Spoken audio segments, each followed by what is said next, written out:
There are dates on the calendar that we mark for celebration, and then there are those that arrive shrouded in a sense of unease, a whisper of dread that echoes through the ages. Friday the 13th. The very name conjures images of bad luck, broken mirrors, and black cats crossing our path. It's a day steeped in a blood-soaked reputation, a superstition so deeply ingrained in our culture that it can influence the actions of millions, from avoiding travel to postponing major life decisions.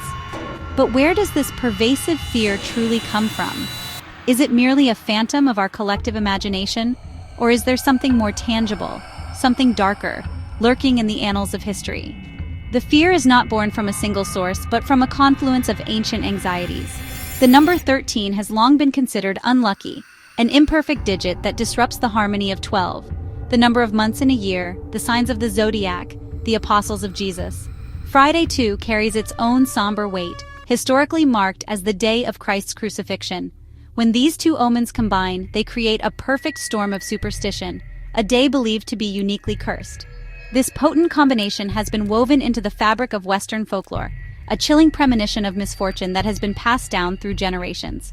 Tonight, we will journey back through time, peeling back the layers of myth to uncover the very real and often tragic events that have cemented this day's sinister reputation. We will not be looking at campfire tales, but at historical records, moments when the world truly seemed to tilt on its axis, all under the shadow of Friday the 13th. From the betrayal of ancient knights to modern-day disasters, we will explore the bloody history of a date that continues to haunt us.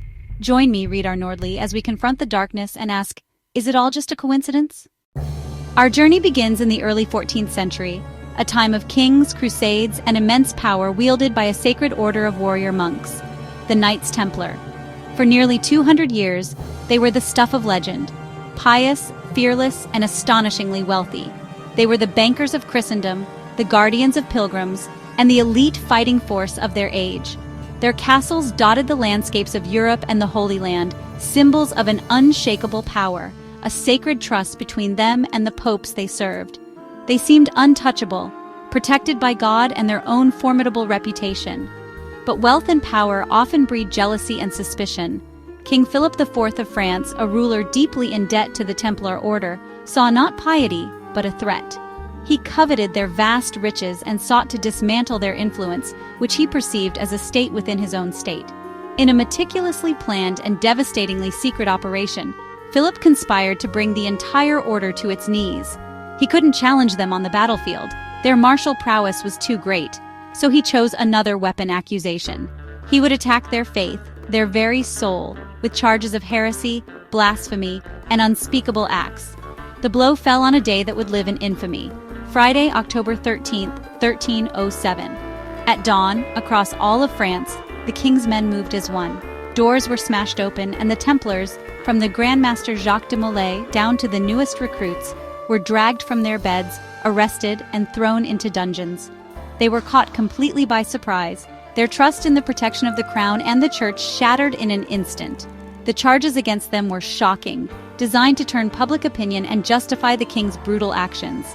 The systematic arrests were just the beginning of their nightmare. Under horrific torture, many knights confessed to crimes they did not commit. They were burned at the stake, their ashes scattered to the winds, their order dissolved, and their wealth confiscated by the crown. The brutal, swift, and total annihilation of the Knights Templar on that fateful Friday left a deep scar on the psyche of medieval Europe. The event became a foundational story for the day's curse, a cautionary tale of how piety and power could be betrayed and destroyed. It was the first and perhaps most profound event to stain Friday the 13th with the indelible mark of treachery and blood. We now leap forward 6 centuries to a world engulfed in the flames of the Second World War. The year is 1940, and the city of London is under siege from the heavens. This was the time of the Blitz, a relentless bombing campaign by the German Luftwaffe designed to break the spirit of the British people and force their surrender. Night after night, the sirens would wail, a mournful cry that sent citizens scurrying into underground shelters. The sky, once a symbol of endless possibility, had become a harbinger of death and destruction, raining down fire upon the ancient city. At the heart of this besieged nation stood Buckingham Palace, not just a royal residence, but a potent symbol of British identity and defiance. King George VI and his wife, Queen Elizabeth, had made a courageous choice. They refused to flee the capital for the safety of the countryside, famously declaring that they would not leave London as long as their people were suffering. The Queen stated, "The children won't go without me, I won't leave the King, and the King will never leave." Their presence was a powerful act of solidarity, a beacon of hope in the darkest of hours. On Friday, September 13, 1940, the war came directly to their doorstep. While the King and Queen were in residence, a German bomber, flying low through the clouds, targeted the palace directly. 5 bombs were dropped. One struck the palace courtyard, another demolished the royal chapel, and others damaged the Victoria Tower and the palace gates. The explosions shattered windows and sent debris flying, shaking the historic building to its very foundations. The royal couple were nearly killed, taking cover just as the bombs rained down around them. In the aftermath, amidst the rubble and shattered glass, Queen Elizabeth uttered a phrase that would galvanize the nation. She famously remarked, "I'm glad we have been bombed. It makes me feel I can look the East End in the face." Her words transformed a moment of terror into one of shared experience. The attack on the palace proved that no one, from the commoner in the East End to the monarch on the throne, was safe from the enemy. This event on Friday the 13th, rather than breaking their spirit, forged an even stronger bond between the royal family and their people, turning a symbol of vulnerability into an enduring testament to resilience. Our story now takes us to the Bay of Bengal, a region known for its immense beauty and its terrifying vulnerability to the forces of nature. Here, the lives of millions are intrinsically linked to the rhythms of the sea and the sky, but sometimes, those rhythms become a symphony of destruction. On Friday, November 13, 1970, this region was about to face a catastrophe of almost unimaginable scale. A tropical cyclone, which would come to be known as the Bola cyclone, was gathering strength, churning over the warm ocean waters and heading directly for the densely populated coast of East Pakistan, now modern-day Bangladesh. The storm was a perfect monster. Warnings were issued, but in a region with limited communication infrastructure and a population scattered across countless low-lying islands and coastal plains, the message failed to reach many of those in harm's way. As the cyclone made landfall, it brought with it winds of over 115 miles per hour. But the wind was not the deadliest weapon. The true killer was the storm surge, a colossal wall of water pushed ashore by the cyclone, which inundated the flat, deltaic landscape, swallowing entire villages in a matter of minutes. The devastation was absolute. In the darkness of that Friday night, the world was remade into a watery hell. Homes were swept away as if they were made of paper. Families clinging to rooftops were torn apart by the raging torrent. Livestock, crops, and entire communities vanished beneath the waves. When the sun rose the next morning, it revealed a landscape of death. The official death toll was estimated at 300,000 people, though many believe the true number was far higher, perhaps 500,000 souls lost in a single night. It remains one of the deadliest natural disasters in recorded history. The aftermath of the Bola cyclone was as significant as the storm itself. The government of Pakistan, based in West Pakistan, was heavily criticized for its slow and inadequate response to the crisis. This perceived indifference fueled a growing sense of alienation and resentment among the Bengali population of East Pakistan. The tragedy became a political catalyst, galvanizing the movement for independence. Just a few months later, the Bangladesh Liberation War would begin, leading to the birth of a new nation. On that terrible Friday the 13th, a storm not only took hundreds of thousands of lives, but also irrevocably altered the course of history. For our next chapter, we sail into the 21st century, an era of technological marvels and unprecedented luxury in travel. The Costa Concordia was one such marvel, a floating city of entertainment, a colossal cruise ship longer than 3 football fields, capable of carrying over 4,200 passengers and crew. It was a symbol of modern engineering and idyllic vacations, a promise of safe passage through beautiful seas. Passengers boarded with dreams of Mediterranean sunsets and carefree days. But on the evening of Friday, January 13, 2012, that dream would capsize into a terrifying nightmare. The ship had just departed from Civitavecchia, near Rome, on a week-long cruise. On board, passengers were settling in, many enjoying dinner in the ship's opulent dining rooms. The ship's captain, Francesco Schettino, made a fateful and unauthorized decision. He chose to deviate from the planned course to perform a sail-past salute, a risky maneuver to bring the massive vessel dangerously close to the island of Giglio as a favor to a crew member. It was an act of hubris that would have catastrophic consequences. In the dark, the 114,000-ton ship struck an underwater rock formation that was not on the captain's charts for that reckless path. The impact was violent, creating a deep 160-foot gash in the ship's hull. Water began pouring into the engine rooms, crippling the vessel's power and propulsion systems. Alarms blared, but initially, the crew downplayed the severity, telling panicked passengers it was merely an electrical problem.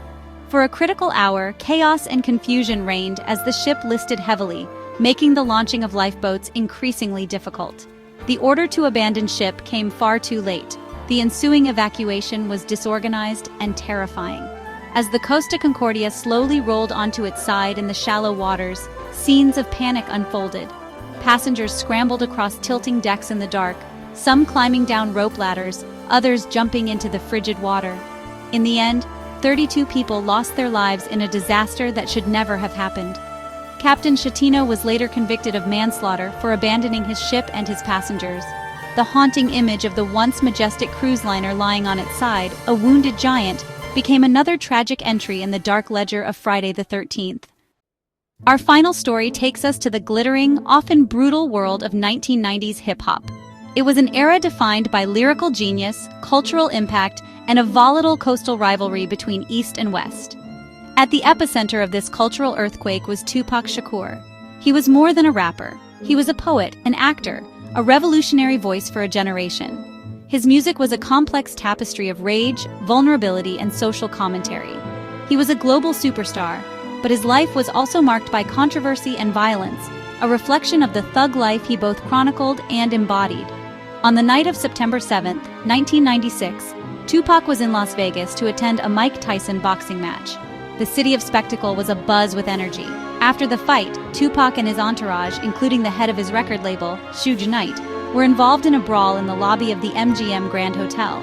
The incident was caught on surveillance cameras, a brief but violent prelude to the tragedy that would follow. Later that night, as their car was stopped at a red light on the Las Vegas Strip, the unthinkable happened. A white Cadillac pulled up alongside their BMW. From within, an unknown assailant unleashed a hail of gunfire. Tupac was struck 4 times with bullets piercing his chest, arm, and thigh. Suge Knight, who was driving, was grazed by a bullet fragment. The Cadillac sped off into the night, disappearing without a trace. Tupac was rushed to the University Medical Center, where he fought for his life for 6 agonizing days, undergoing multiple surgeries as doctors tried to repair the devastating damage. The end came on the afternoon of Friday, September 13, 1996. Tupac Shakur was pronounced dead from his injuries at the age of 25. The murder sent shockwaves through the music world and beyond. It was a brutal end for an artist at the peak of his powers. To this day, the case remains officially unsolved. Theories abound, implicating rival rappers, gang members, and even figures within his own circle. The mystery surrounding his death has only amplified his legend, turning him into a mythical figure whose story, ending on that fateful Friday, is a tale of immense talent silenced far too soon. From the ashes of medieval knights to the echoes of a rapper's last breath, the history of Friday the 13th is written in ink and in blood. We've journeyed through centuries of tragedy, witnessing how real-world events, whether by chance or by some darker design, have reinforced an ancient superstition. The fall of the Templars, the bombing of a palace, a devastating cyclone, a modern maritime disaster, and a murder that still haunts us. These are not just stories. They are moments in time that have lent a chilling credibility to a date on the calendar, transforming it from a simple combination of a day and a number into a powerful cultural symbol of misfortune. This date continues to occupy a unique space in our collective imagination, a day when we might walk a little more carefully, look over our shoulders a bit more often, and perhaps question whether the universe might have a dark sense of humor. The line between coincidence and curse is often blurred, shaped by our own innate need to find patterns in the chaos of existence. The fear of Friday the 13th is a testament to the enduring power of storytelling, a narrative that we, as a culture, continue to write with each passing occurrence, whether real or imagined.